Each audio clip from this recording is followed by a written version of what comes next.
咁咧，我哋開始今晚我哋嘅最後一講啦，最後一課，我哋題目就係耶穌得勝死亡啊！咁咧下邊咧就寫住空墳墓與新創造啊！呢個我哋今晚要講嘅主題係啦，係馬可福音結局嘅終末意義啊！一元2025嘅主題，16章馬可福音1到8節。咁咧就係我哋已經連續第7次啦。咁咧最後呢堂啦。咁咧下一堂咧節目預告啦，4月第1到6月啦，就由方姑娘講嘅呢一個嘅浸信會信仰嘅根基與傳統啦，千祈唔好錯過啊，非常嘅精彩啊！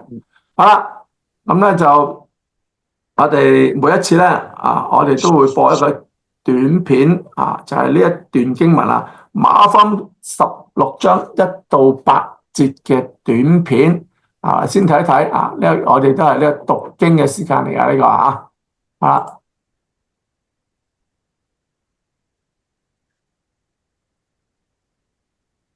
留心睇啦喎。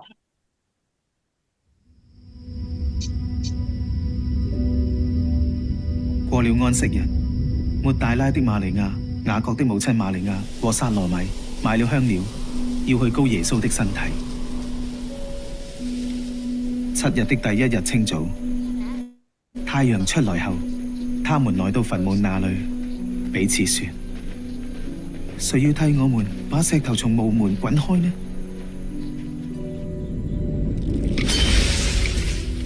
他們抬頭一看，看見石頭已經滾開了，原來那石頭很大。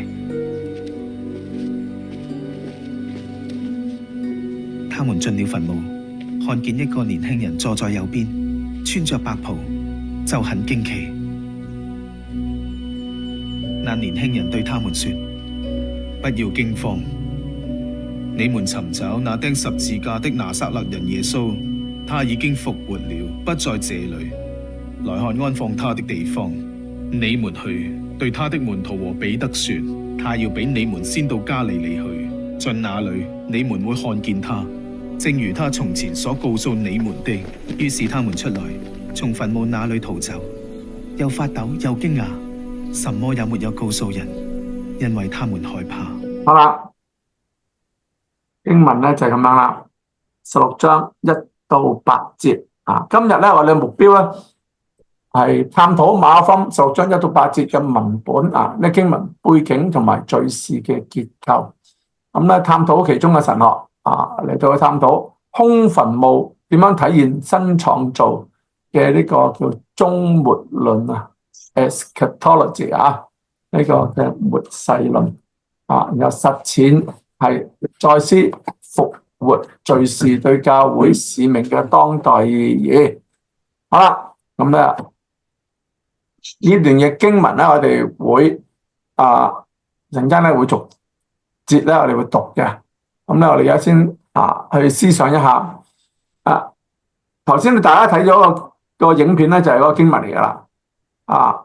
嗰個結局記唔記得係咩啊？係嗰幾個婦女原本就諗住去為咗耶穌嘅屍身咧膏抹佢不過後來咧，佢哋就去到個墳墓，就見到耶穌咧唔喺度啦，就見到一個嘅白衣嘅人，就同佢講耶穌已經復活啦。然後咧就同啲婦女講你哋快啲去翻去講俾彼得知啦。咁呢班嘅婦女結束嘅時候咧，就係婦女害怕，什麼也不告訴人咁樣個結束咯。馬可福音就咁樣結束嘅唔知咧你讀過馬可福音啦，相信你係之前或者你今日又睇咗啦對呢個結束會唔會覺得好突兀所有福音書都話叫啲門徒去傳福音嘛，所以你們要去使人人都聽到，個個都知道嘛，為耶穌復活做見證嘛。但係馬可福音嘅結束咧就係咁樣就完咗噶咯喎啊！16章1到8節就係呢個馬可福音嘅結束嚟噶咯喎啊！呢個咧我要説明一下，馬可福音嘅結束係手上嘅聖經咧啊唔係喎，就唔係16章，唔係喺8節結束喎，一路去到仲有20節嘅喎，即係仲有9到20節嘅喎嗱，咁咧我哋陣間討論一下。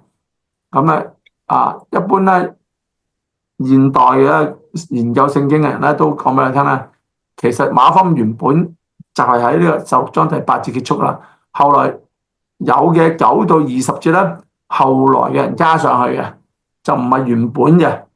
好啦，咁我哋就問啦，如果你原本嗰個嘅經文嘅結束啦，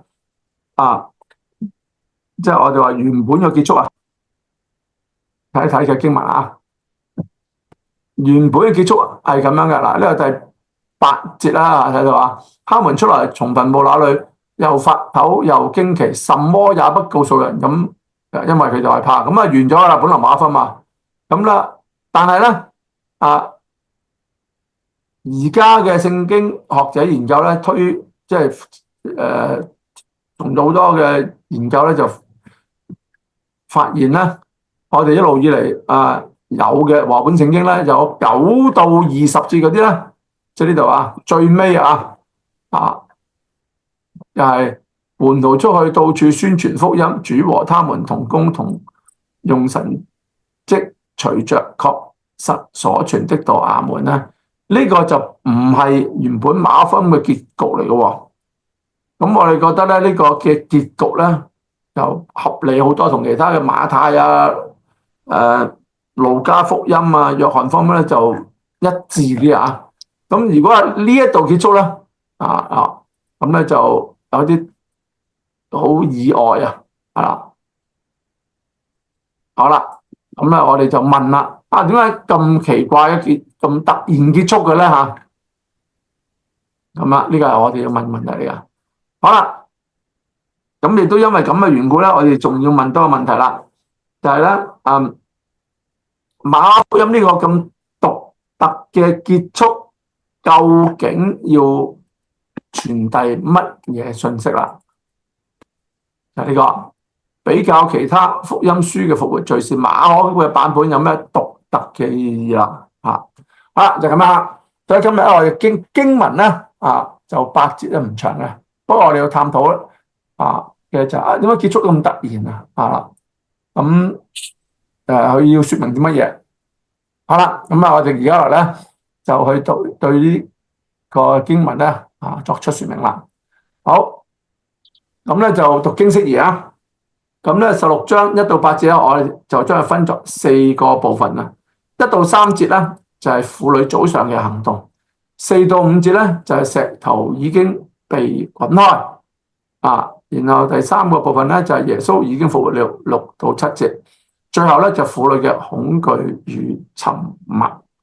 好啦，咁我哋要去討論下咯好，我哋咧就去睇下呢4段。第一段咁咧我就將呢4段咧以便大家翻看啦記得啦，喺右上角見到畫面度就顯示出嚟啦。咁咧我哋逐段睇第一段咧就係16章嘅1到3節，婦女早上嘅行動。婦女早上嘅行動係咩咧？好得啦，而家係咪冇遮啊？冇啦。我都唔知啊。OK， 好。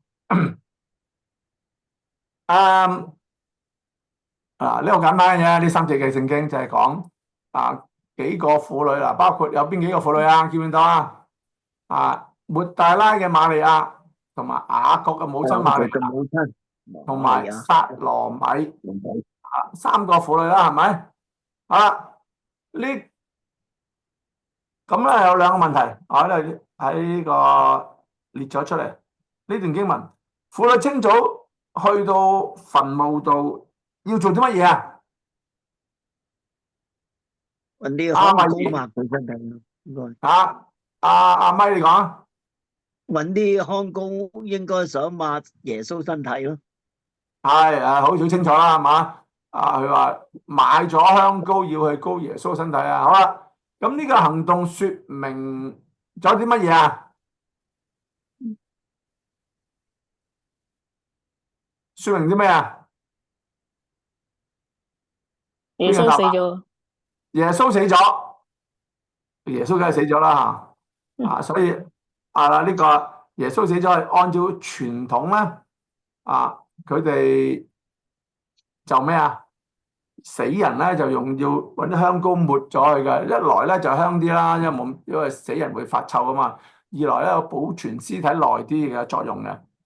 好啦，不過我想問深一啲嘅呢個問題明明都經文講話買咗香膏要去膏耶穌咯，咁呢個行動要說明啲咩咧？即係好似你睇唔識答啊，即係覺得呢個好升天，好低級嘅問題。咁買咗香膏，說明咗我哋要去抹下耶穌身體啦。阿月微答咗啦嚇，大家覺得我呢個問題太簡單啦。不過我想問嘅其實唔係呢樣嘢咯，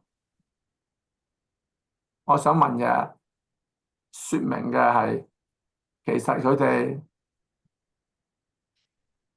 唔明白耶穌嘅說話。耶穌喺從加利利去耶路撒冷咧，已經多次說明過啦。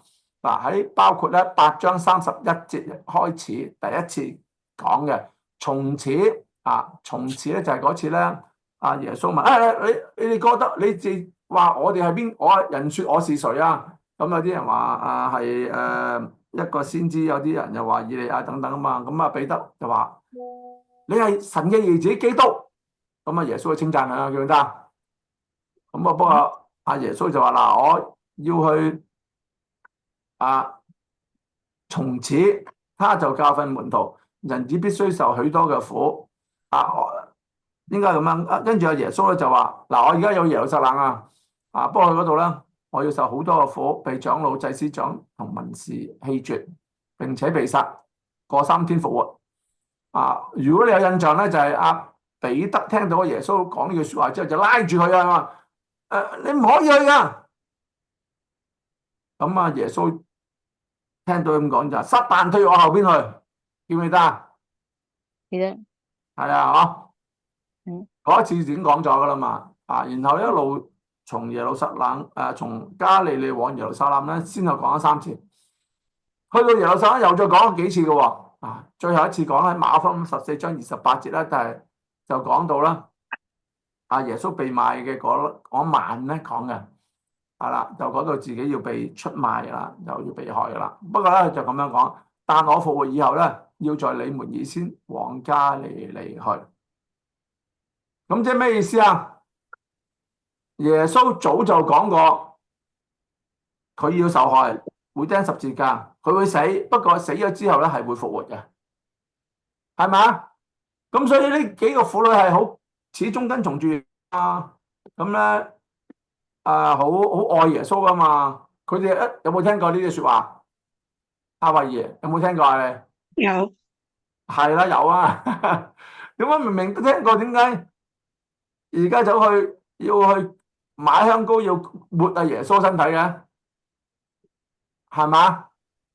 我讀聖經嗰時咧就話，哎呀，彼得約翰嗰啲咧就係好愚昧啊！你唔知道耶穌會復活嘅，講咗都唔明啊！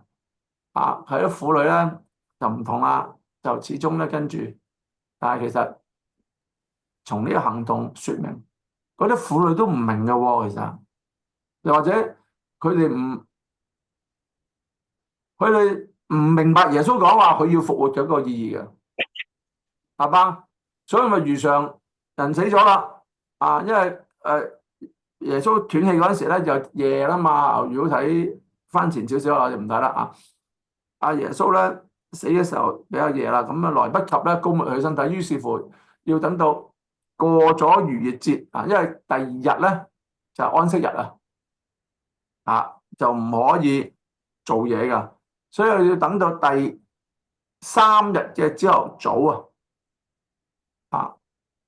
咁咧先至可以做呢樣嘢。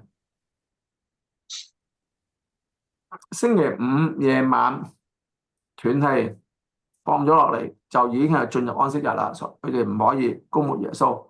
唔係下晝3點咩？但係係下晝3點斷氣，但係耶穌一路都掛喺嗰個嘅十字架上啊嘛，係啦。佢後來要有一個嘅議士亞利馬太約瑟請求將佢嘅屍體攞落嚟啊嘛，所以咧星期五夜晚嘅時候，即係太陽落山嘅時候咧，先至攞到耶穌嘅屍體，來不及膏抹啊嘛。所以咧，佢哋喺呢個嘅過了安息日啦，嗱，第一節咪好清楚，過了安息日係啦，先至可以做啊嘛，係啦，過了安息日咧，咁就應該係星期六夜晚咯。但係星期六夜晚夜媽媽做唔到啊嘛，唯有第二日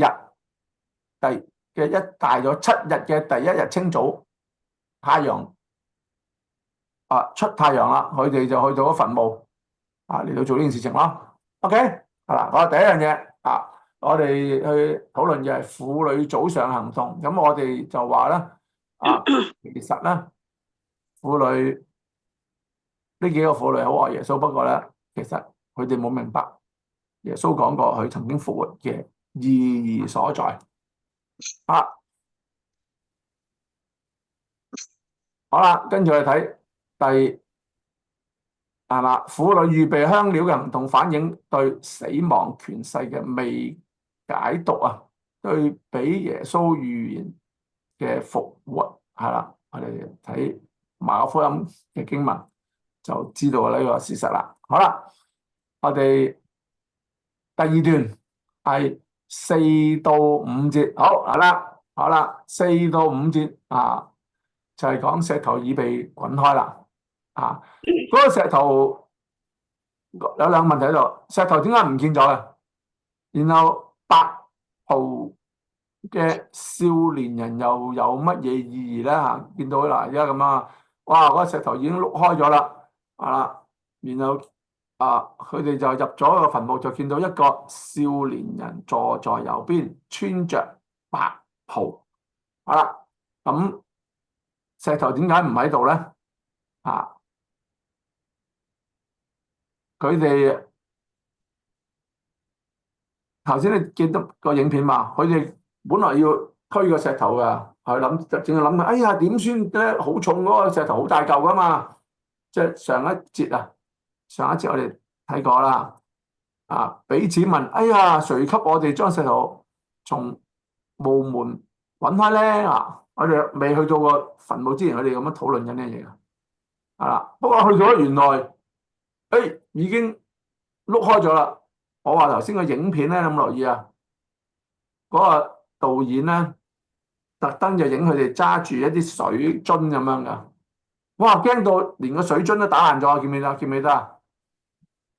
有冇留意啊？好驚點解咁樣發生嘅事情啊？哇！個石頭好大喎。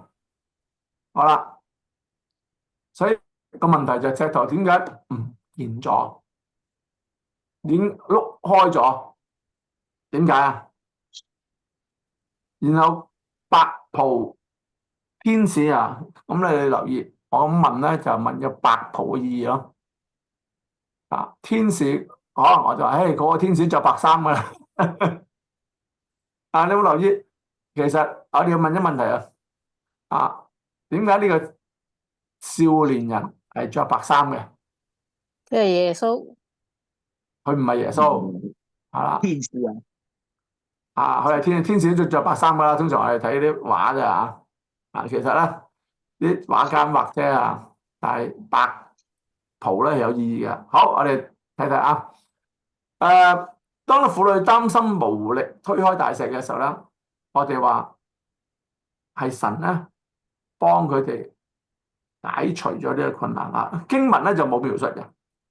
如果喺其他平行報告咧，馬太福音咧就有提過忽然間令人懵咁樣總之咧，石頭嘅滾開咧，我哋話有啲人話地震都忽然間震一震開咗，我哋唔知。但係咧，我哋就話嗰個婦女咧，3個婦女啦，係冇能力推開大石頭嘅。咁我哋相信咧係神出手幫助佢哋咯。點幫咧？用咩方式咧？我哋唔知道。我哋只能夠話咧，神咧好體恤呢幾個婦女嘅困難，就出手幫助咯，係咪？咁啊提醒我哋有時我哋，我哋想為神做呢啲工作，不過我能力好有限喎。咁你有心咧，上帝咧會送你一程啊，會俾你有幫助嘅。有冇經驗過啊？有冇聽人講見證分享過啊？我記得阿 May 都分享過啦，坐車啊嘛嘅情況等等係上帝會出手幫助嘅。呢幾個婦女咧，而家就經驗咗兩樣。好啦，白袍嘅有乜嘢意義咧？咁咧就我哋係咪潔淨無瑕啊？都唔係。當然係啦，不過咧我哋要睇翻一啲嘅典故當日猶太人對呢一個白衣嘅嗰種嘅觀念咁咧其實咧喺啟示錄3章4節講到呢一個有7個嘅書簡諭令咧去俾7個教會嘅。我哋有印象啦，以弗所書就話佢失落咗起初愛心係嘛？咁其中一個俾叫做撒狄嘅教會咧，就提到啦，就係喺撒狄嗰度咧，有人咧係未曾污穢自己衣服嘅，於是咧佢哋就可以穿白衣與我同行。呢個我係耶穌啦然後咧就再講啦，凡得勝嘅就必這樣穿白衣，凡得我也必不從生命冊上塗抹他的名，且要在我父面前咧認他的名。白衣係說明嘅係一個嘅上帝嘅肯定，上帝嘅讚賞，先至可以俾一啲嘅人穿白衣嘅。咁所以呢一個少年穿白衣咧，係同耶穌嘅嗰個嘅復活有相關聯嘅。因為按呢個啟示錄3章4節嘅說明咧，就係一個新創造嘅開始，係嘛？嗰個話你冇污穢過自己嘅，於是咧就嗰個嘅主耶穌就話啦，得勝嘅就可以穿咁樣嘅白衣。咁我哋就話呢一個少年人啦，穿白衣就係呢個新創造嘅一個嘅標記咯，係嘛？好啦，咁我哋存記在心先新創造點解咁講咧？我哋再睇落去就係因為有相關聯嘅。好，跟住咧我哋就再睇下一段啦，6到7節。好啦，咁我哋去問一個問題啦。猶太人究竟相唔相信復活嘅咧？當我哋去睇聖經啦，我就話耶穌復啦，咁咧嗰啲猶太人就話：你呃人嘅嗰啲門徒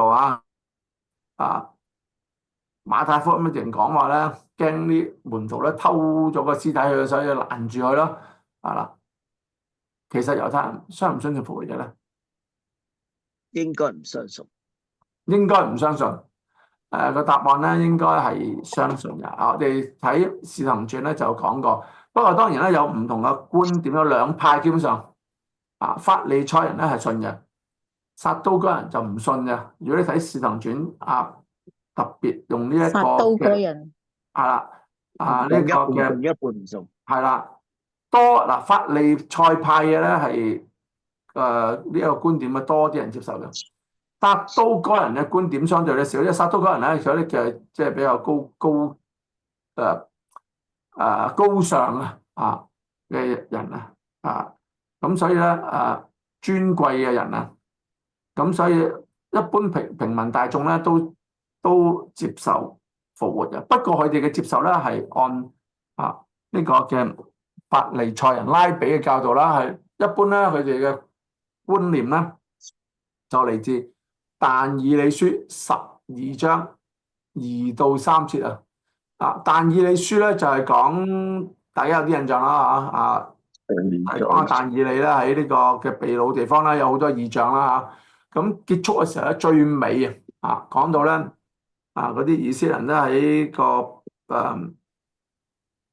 後來咧南方王同北方王嘅爭奪裏邊咧佢哋好痛苦嘅嗰啲嘅敬虔人咧就被好多要殉道唔准去守安息等等噶不過咧嗰個唔係嘅終局嚟啊。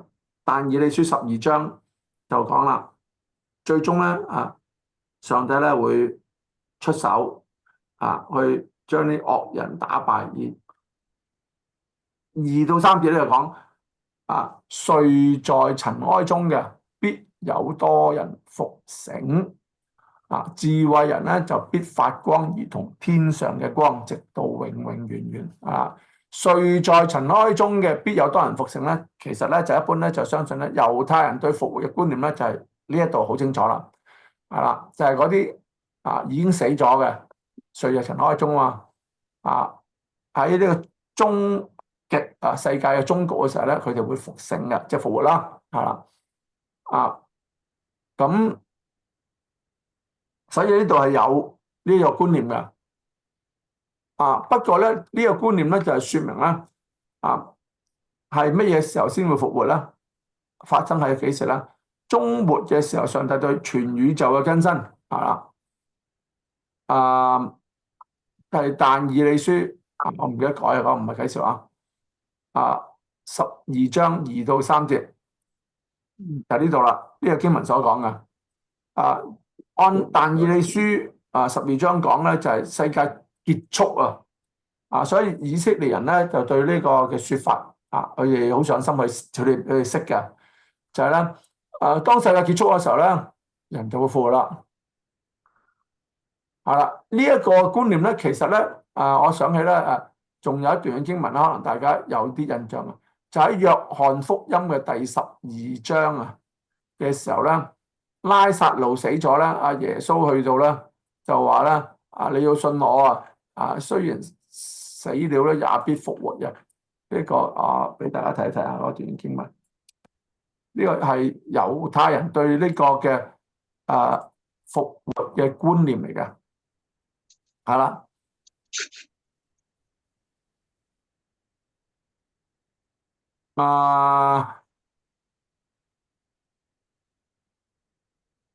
係啦，拉撒路第11章約翰福音咁咧就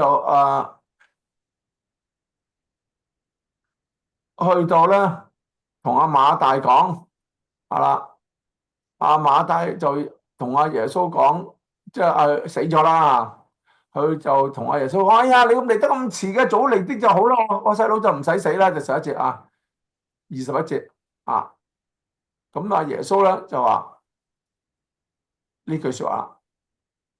你兄弟必然復活。馬大聽完佢咁講，就話：我知道在末日復活嘅時候咧，他必復活。呢句說話就呈現咗呢個觀念啦。猶太人相信復活嘅，馬大都相信。一般猶太人嘅對復活嘅觀念就係咁啦，就係末日嚟到，復活就會發生。但係耶穌，所以呢個佢哋對咗復活到咗末日就係世界徹底嘅改變啦，翻天覆地嘅改變啦，又唔係當然啦，我就話咧，耶穌嘅事件復活事件咧，叫説明啦，果然末日來到。不過呢個末日嘅嚟到就唔係全世界都改變咗，係以所謂嘅已然又未然已經發生咗，不過唔係全部發生，係局部。而耶穌嘅復活咧，係就係喺佢身上，喺佢身上咧嚟到成就咗，就唔係全部都改變嘅。呢一個係我想要講耶穌已經復活。猶太人係相信復活嘅，不過咧佢哋嘅相信咧，應該就喺將來世界結束嘅時候啦，先至會發生嘅。所以頭先我哋開頭咪問咗問題啊，幾個婦女去要膏抹耶穌用香膏，要等佢唔記得咗耶穌講話我會復活，佢哋以為耶穌嘅復活都係好似佢哋以為嗰種，到呢個世界結束嘅時候就必復活啦，即係馬大喺約翰福音頭先講嗰一種嘅觀念啊，但係其實就並不是這樣咯。從以賽亞書65章17節咧，就已經有呢一種嘅觀念嘅，其實不過咧佢哋就唔明白咯。以賽亞書65章17節咧就看啦，我做新天新地，從前的事不再被紀念，也不再被追想。一般人咧對呢一個說法咧都係咁樣，世界嘅結束，新天新地就來到。呢個都係猶太人原來對復活嘅觀念嚟嘅。咁所以咧，佢哋有呢種嘅咁樣嘅睇法嘅。不過呢段6到7嘅經文啦，我哋留心啲睇。呢個少年人就同嗰3個婦女講：佢已經復活咗啦，唔喺度啦。最尾句說話咩啊？第6節。請看安放他的地方。呢個係我哋覺得，我哋讀聖經讀過一次啦，咪去睇下咯，係嘛？果然唔喺度啦嚇。但係其實呢個顛覆咗猶太人對復活嘅觀念㗎，因為佢哋認為復活係等到新天新地嚟到先至發生㗎嘛。但係而家呢個嘅白衣天使咁樣同你去嗰個安放嘅地方睇下佢啦，其實就說明咗呢件事已經發生咗啦，唔係等到呢個世界全部咧都更新改變先後，然後先至發生。好啦，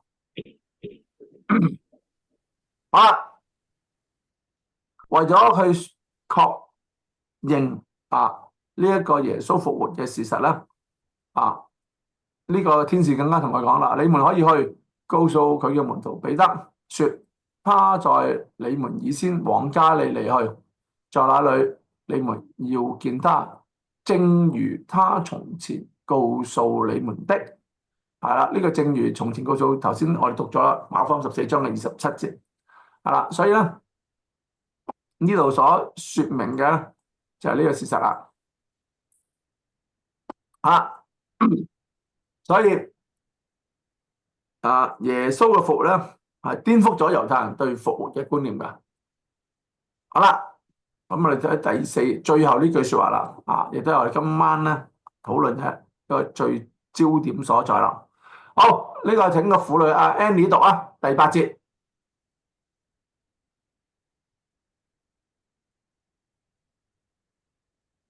Annie 開咪？係喺度，等下第8節，你們去說得吧。他們就出來，從墳墓那裏逃跑，又發抖又驚奇，什麼也不告訴人，因為他們害怕。係啦，頭先我就話嗰個天使同佢講你去睇一睇放佢嘅屍體嘅地方，然後就同佢講啦，你快啲去告訴彼得叫佢去加利利，約咗去嗰度見面嘅。咁最後咧馬可福音咁結束啦，呢句說話嗰3個婦女睇完咗真係唔喺度，又聽到天使咁樣吩咐，佢哋就出來，從墳墓那裏逃跑，又發抖又驚奇，什麼也不告訴人，因為佢哋害怕。好啦，婦女呢啲咁嘅表現係咪令到神嘅計劃失敗咗啊？係咪啊？阿 Jo 你認為係咪失敗咗啊？呢幾個要佢去傳福音噶嘛。而家乜都唔講，我好驚喎，乜都唔講俾人聽，係咪失敗咗啊？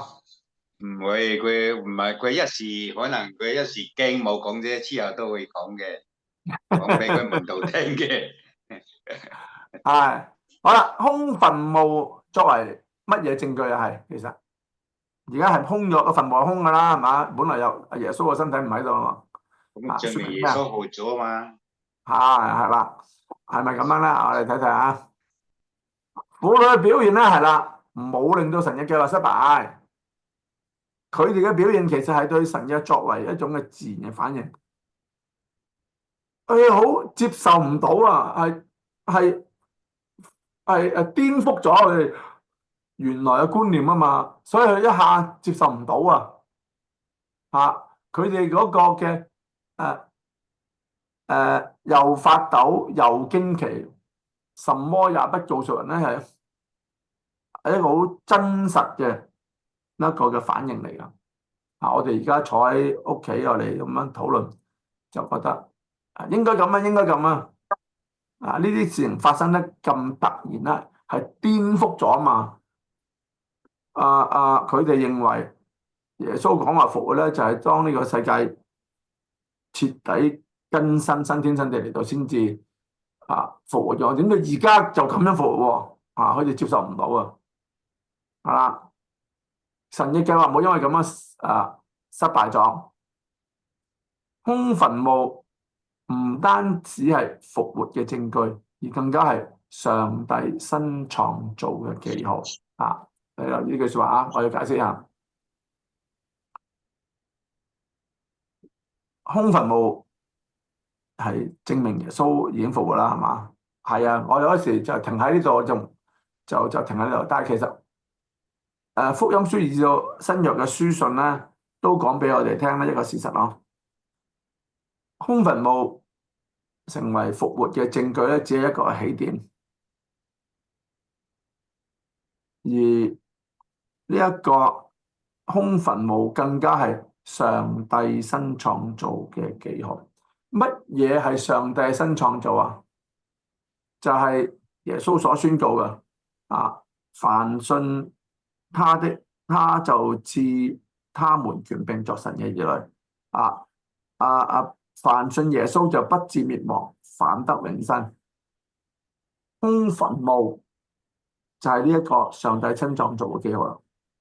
人咧，因為相信耶穌就得到生命，新嘅生命咧就係新嘅創造。上帝創造天地咪做咗亞當夏娃嘅，係咪？但係而家嘅新創造咧就唔係講呢件事情，係講新嘅創造啦，就係仍然係創造新嘅生命。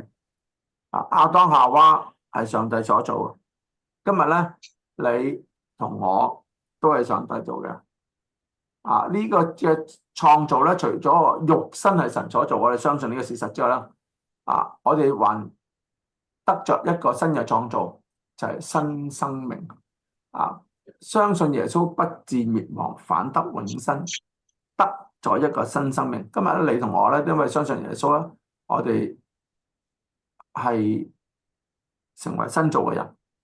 呢個係上帝嘅新創造，而空墳墓就係說明呢個事實啦。耶穌係第一個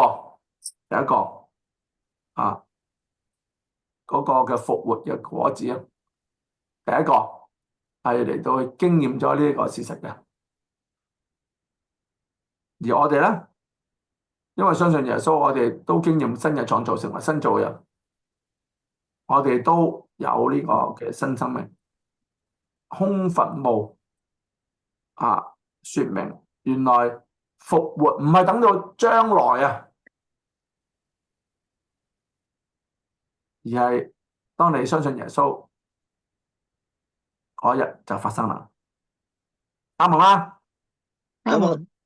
係啊，呢個係呢一個空墳墓要說明噶，係啦，唔係要等到何年何月何日啊？唔係啊，相信耶穌嘅復活說明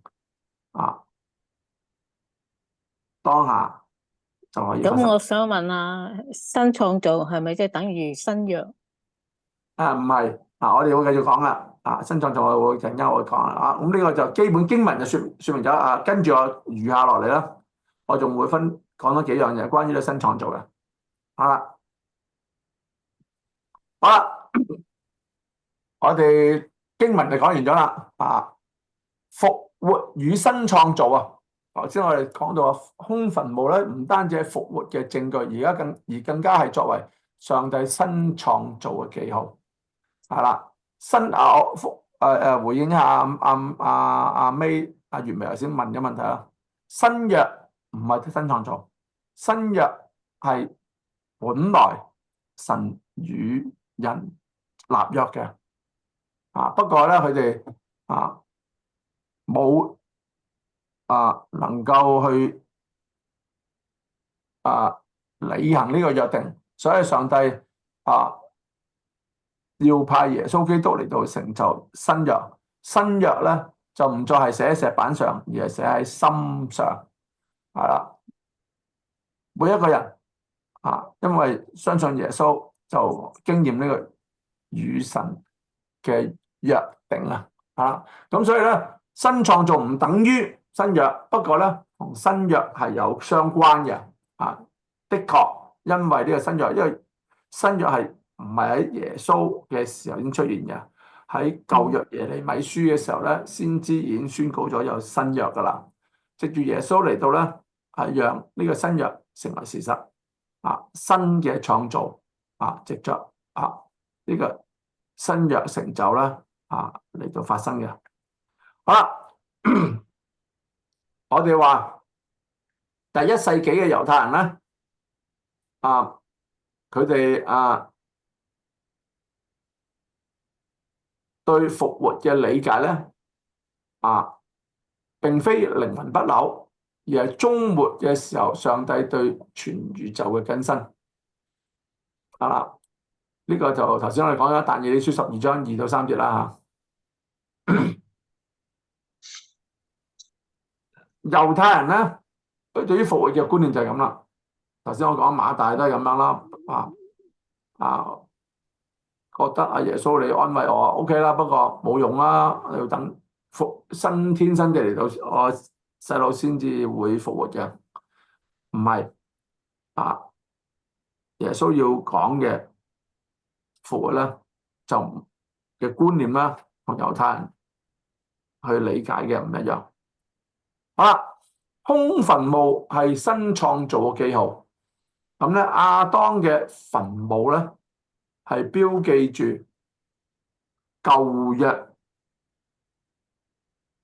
舊創造被罪嘅腐化。我哋睇創世記3章19節啊。當咧亞當夏娃犯罪殿園嘅時候咧，上帝就咁同佢講啦：你要努力咧喺地土工作咧，先至有得糊口啊！你必汗流滿面才得糊口。3章19節，直到你歸了土，因為你係從土而出，你本是塵土，仍要歸於塵土。呢個係舊嘅創造。第一個創造，亞當咧係嗰個神原來嘅創造。呢一個被罪腐化咗之後咧，亞當嘅墳墓就係死亡，死亡就係個終局啦。但係空墳墓咧係呢個新亞當戰勝死亡嘅起點。哥林多前書15章45節係咁樣講嘅。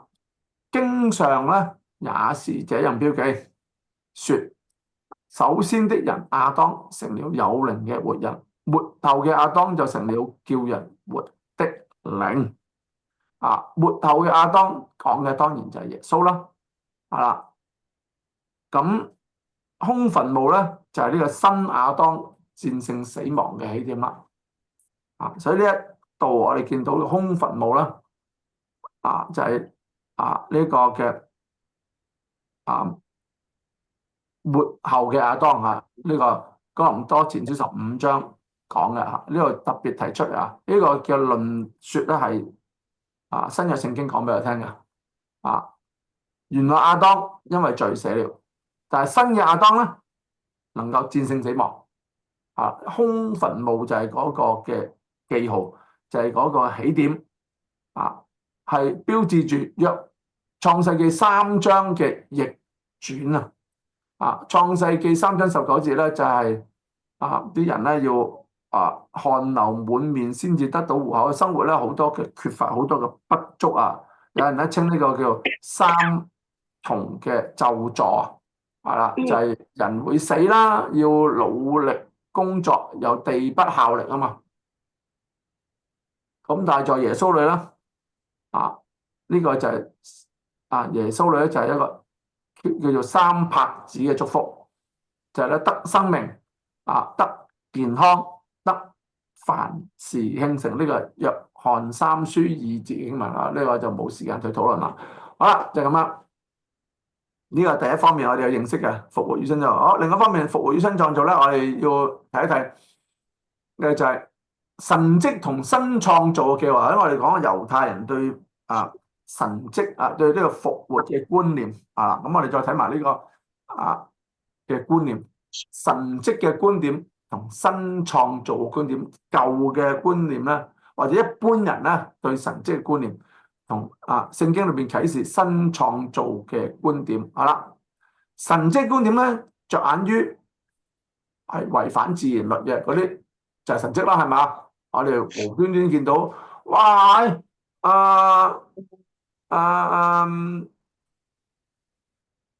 你瞓緊張床，忽然間會飛咗上天嘅咁樣神蹟啦，違反自然律係嘛？但係新創造咧嘅觀點唔係，焦點係在於神國度嘅入侵。乜嘢意思？神國度即係天國啦，焦點係在於天國進入你嘅歷史我哋信咗耶穌之後咧，我哋人生嘅焦點應該係讓我哋感受去經驗咧，神天國點樣進入我哋嘅生活裏邊。所謂有人講呢種叫天國文化嘅生命我哋去思想，我哋去觀察咧，都係唔再係受限於我哋原來嘅嗰種嘅態度我哋只係起碼係我自己啦，未信耶穌前我覺得哇有神蹟咪得咯，咁我就信啦，好靈啦。但係其實新創造嘅觀念提醒我哋，不是有冇神蹟唔重要嘅重要嘅係在於天國文化。今日我哋活在其中神國度嘅入侵。好啦，神蹟嘅觀點咧就係證明耶穌嘅神性啦。神蹟唔係耶穌係就係神咯咁嗱，所有呢啲唔係話唔啱，不過太多人咧就或者新約聖經好多處咧都講俾你聽太過狹窄新創造觀點咧係宣告上帝作王。詩篇96篇10節已經講咗噶啦，人在列邦中要說耶和華作王，世界就堅定不得動搖，他要按公義審判萬民。新創造咧就唔在於唔係只係停留耶穌就係神唔係新創造嘅觀點係說明作王，上帝作王，一切都在神嘅掌管。耶穌咧有呢個權柄，所以能夠我哋一路讀第7次啦，今次耶穌嘅有權柄耶穌能夠醫治人，能夠趕鬼，能夠叫大自然聽從，能夠供應5餅2魚，能夠賜人平安等等，都係呢個新創造上帝作王嘅原因。好啦，第3被動接受歧視呢啲神蹟歧視發生咗啦，我哋咪接受咯，係啊，解釋唔到唔係新創造觀點係呼召人參與新創造嘅使命。乜嘢意思啊？哥林多後書5章20節，所以我哋作基督嘅使者，就好像神藉我們勸你們一般，我們藉基督求你們與神和好。係新創造嘅使者就係咩啊？就係作和平之子咯。我哋嘅任務啊，係啦，唔係話見到有咩嘅奇蹟啊、奇事啊，唔係嗰啲太低嘅層次啊，係要使人與神重新結連，係我哋人與人之間嘅關係嘅融和用和平彼此聯絡，呢一個係新創造嘅教導。好啦，第5個方面，空墳墓同教會嘅使命，喺開頭講過啦。新創造同教會有乜嘢關係咧？好啦，首先基督復活係初熟嘅果子，哥林多前書15章20節係咁樣講啊。但基督已經從死裏復活，成為睡了之人初熟嘅果子。係啦，初熟嘅果子咧，頭先我解釋咗啦。第一個復活嘅人係呢一種嘅復活啦，唔係斷咗氣，而家又醒翻，又生勾勾，唔死得嗰啲，唔係嗰種初熟嘅果子就係聖經裏邊所應許過耶穌所教導過嘅得永遠嘅生命，得永生嘅意義。耶穌係第一個佢復活佢所見證佢嘅復活咧，係讓我哋知道耶穌係初熟果子，我哋咧都係從神而結出嘅果子。好啦，保證信徒同萬物終局終末嘅更新。羅馬書8章21節，但受造之物仍然指望脫離敗壞嘅轄制，得享神兒女自由嘅榮耀。信耶穌啦，我哋仍然咧都係有喺呢個彎曲悖謬嘅世代裏邊咧受轄制嘅。不過咧我哋係呢個初熟嘅果子咧我哋知道啦，我哋最終咧能夠得享神兒女嘅自由呢種嘅榮耀嘅。空墳墓咧就賦予咗教會和解嘅事，我頭先我哋講咗啦使人同神嘅關係復和啊嘛，人與人嘅關係建立啊嘛。喺社會裏邊咧遇上新創造嗰唔係社會大頭就喺教會喺教會裏邊咧遇上新嘅創造。哥林多後書5章18到19節咁樣講嘅一切都是出於神，他藉着基督使我們與他和好，又將勸人與他和好嘅職分賜給我們。係啦，我們就係教會啦。係啦，喺教會裏邊咧我哋嚟到經驗呢種新創造嘅恩典，於是咧我哋就能夠去做呢個和解嘅事工使人與神聯合作和平之子。好啦，教會呢個嘅新創造嘅空墳墓同教會使命啦，更加說明啦對耶穌復活咧，好多人咧有唔同嘅諗法，兩個極端，一就係幻影說你哋眼花嘅啫，耶穌明明死咗啦你哋都係見到嗰啲都係錯覺嚟嘅。馬可16章6節啦，先我哋講嗰個嘅天使你哋去看安放他的地方嗰3個婦女咪睇咗咯，就說明耶穌果然唔喺嗰度咯。咁即係話證明咧呢個幻影說咧就係一個嘅錯誤嘅。好啦，空墳墓啦頭先我哋提過已然未然 already but not yet 嘅張力，創造已經開始，不過未曾完全成就啊！呢種咧就係理性主義嘅謬誤啊！頭先我話兩個條件，一咧就係幻影話你啲人係日思夜想嘅啫啊，耶穌冇復活嘅。另外一種咧，理性主義就認為咧耶穌復活咧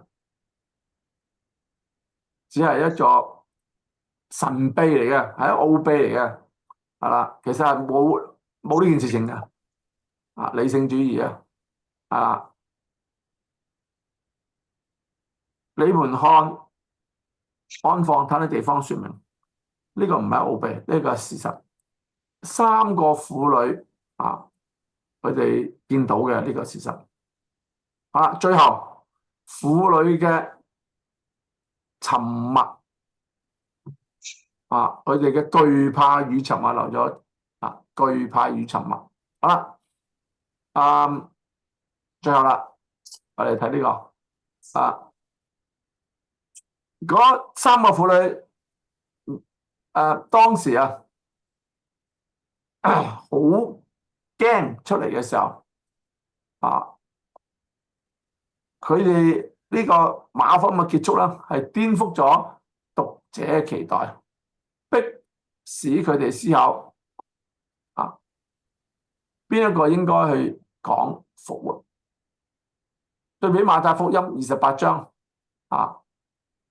28章嘅第8節咁樣講同一件事情婦女就急忙離開墳墓，又害怕又大大歡喜，跑去要報給他的門徒。咁呢個有啲複雜嘅，要說明呢個事實馬可福音咧係我哋第一堂已經講咗，係最早成書嘅福音書嚟嘅而馬太福音咧就後期啲噶佢哋就覺得馬可呢個嘅寫法咧容易俾人哋誤解所以佢哋再寫福音書咧就因為佢後來應該咁樣講。最早期嘅婦女，佢哋當日嘅經驗就寫咗喺馬可福音度啦。但係後來馬太再寫嘅時候咧，教會已經出現，已經傳播福音。佢哋寫嘅時候咧，佢就將後來啲婦女嘅經驗咧，寫咗落去啦。佢哋好驚嘅，的確係，不過咧都好歡喜，於是就將呢個事情講俾我哋門徒聽。所以咧。但係最原初馬可福音寫嘅時候咧，其實教會已經喺度噶啦。讀馬可福音嘅讀者咧，你讀到呢一個婦女當時嘅表現咧，係顛覆咗佢哋嘅期待嘅。點解咁樣報告咧？因為復活嘅信息唔係依賴眼見約翰福音20章29節係咁樣講噶。耶穌對他說：你因看見了我才信，那沒有看見就信的有福了。多馬唔相信耶穌嘅復活嘛，咁耶穌係一定要見到耶穌佢先信嘛，要摸下耶穌嘅傷口嘛。咁耶穌就話：你見到先至信，冇見到嘅就有福啦。呢一個就說明呢樣婦女嘅沉默顛覆咗讀者嘅期待。復活信息唔係依賴眼見，而係依靠天使嘅宣告，就係呢句說話16章7節，我哋一齊讀啊！你們可以去告訴你們可以去的門徒和彼得說，他在你們以先加利利去，在那裏你們要見他，正如他從前所告訴你們的，就係呢句說話啦。係先知唔係天使嘅說話復活嘅信息最重要嘅唔係你見到幾多，而係在於上帝嘅說話，你相信咗幾多，你做咗幾多。好，我哋就停喺呢度啦。馬可福音16章嘅大結局，我哋同心祈禱啊！親愛的天父上帝，我哋感謝你，我哋讚美你。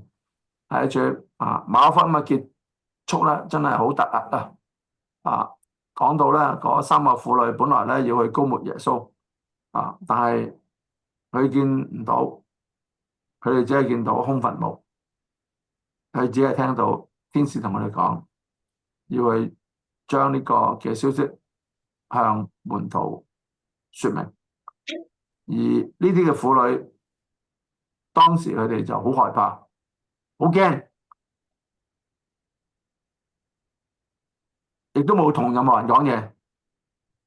係啊，主啊，呢一個嘅福音書嘅結束，讀起上嚟啊，好似乎好叫我哋唔明白。但係馬福音嘅出現，就在教會已經傳播建立起來有20-30年嘅時間，所有人都知道呢三個婦女其實在呢個嘅害怕戰鬥之後咧，佢哋為你做見證，見證空墳墓，見證佢哋沒有看見，但係卻是相信。求你恩待保守同埋帶領，今日我哋都沒有看見，但係我哋都相信，我哋可以活出一個新生命。求你恩待保守同埋帶領，用我哋去傳講福音啊！仲有好多人咧，還沒有看見，我哋感謝你，因為我哋相信，我哋就看見，看見你自己嘅榮耀，看見你自己嘅神蹟，看見你帶嚟平安、喜樂同埋盼望。求你帶領我哋繼續嘅為你做見證，繼續嘅看見你嘅恩典，你嘅榮耀。奉教主耶穌名字祈禱，阿門。阿門。好啦，咁咧就停喺呢度啦。咁咧就